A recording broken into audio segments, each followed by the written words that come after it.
Today we had the fruit propagation workshop. We covered a hands-on experience with raspberry propagation and grafting of fruit trees. 7 people attended the workshop. The basic story is that if you have the know-how and access to genetic material, you can create edible landscapes, including animals, which can provide all your food needs. If you can propagate edible plants, and especially perennials, then you can have an endless supply of food year-round. Nut trees, such as hazelnuts and chestnuts, can be a big part of that. See the distillation number 7 for an overview of our local food production strategy. In the workshop, we started with raspberry propagation from root cuttings. To do this, all you need to do is dig up a raspberry plant in its dormant state, take about 1 to 2 inch root segments, and plant them in soil. You should take the thicker as opposed to fibrous roots at least 1/8 of an inch wide. This way you can get tens of new plants from a single plant, an entire food garden dripping with raspberries later on in the season. We took the raspberry plants and did this, and people took them home in small pots. Little raspberry plants sprout from these when the weather gets warm, and they can be transplanted out in early or mid-summer once the babies are sufficiently big. Root cuttings can also be used to propagate a number of other plants, any plants that spread by rhizomes or have thick roots. Next, we moved on to grafting of apple and peach trees. We took apple rootstocks from suckers that came out of the base of some older apple trees. You can grow these rootstocks from seed or get them from a nursery. I know the last ones we got from a nursery were simply branches that were rooted and then sold as rootstocks. By the way, does somebody know the details of rooting apple branch cuttings to make rootstocks? That's a valuable technique, and it should be open source. Why graft in the first place?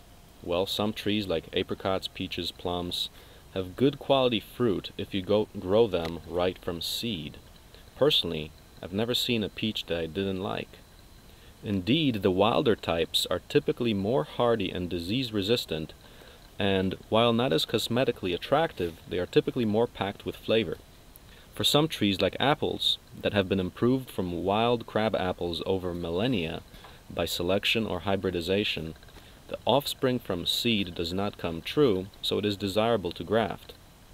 Grafting is asexual propagation that guarantees that you will obtain clones of the desired variety. The rootstock is selected for various good features such as disease resistance or adaptability to particular weather or soil conditions. We took our apple rootstocks plus peach rootstocks that we grew from seed and used the grafting tool. The grafting tool allows you to make an exact fitting V-cut so that you are guaranteed that the rootstock you cut and the scion of the tree of interest have a perfect fit. Indeed, we get about 95% success rate on our 50 apple grafts 2 years ago, and I suspect that the success rate would be much lower if we just used a grafting knife. I also tried making a homemade grafter with relative success, but I used a spare blade from the grafting tool itself by mounting it on a block of wood carefully with some screws and attaching the assembly to a drill press to get straight up and down pressure. You need something like a drill press or similar, as a lot of force is required to make a smooth cut. While you can get these replacement blades for $20 and do it yourself, I suggest just buying the tool if you have $60 to spare. Best yet, is someone out there familiar with how to fabricate the actual blade? That would be a great process to make open source. In any case, you cut the rootstock and scion wood, fit them together, and then simply use masking tape to hold them together. We brushed beeswax from our hives on top of that to seal the joint so it could callus and heal without losing moisture. That's about it. We also sealed the top of the scion wood with beeswax to prevent desiccation. The procedure requires that you take the rootstock and scion wood when they are dormant, and then allow 2 weeks for the healing of the cut, and after that you keep the tree in a cold place with light until the tree starts to leaf out. Then you let this grow out until it's well established and transplant it to the field later on in the spring.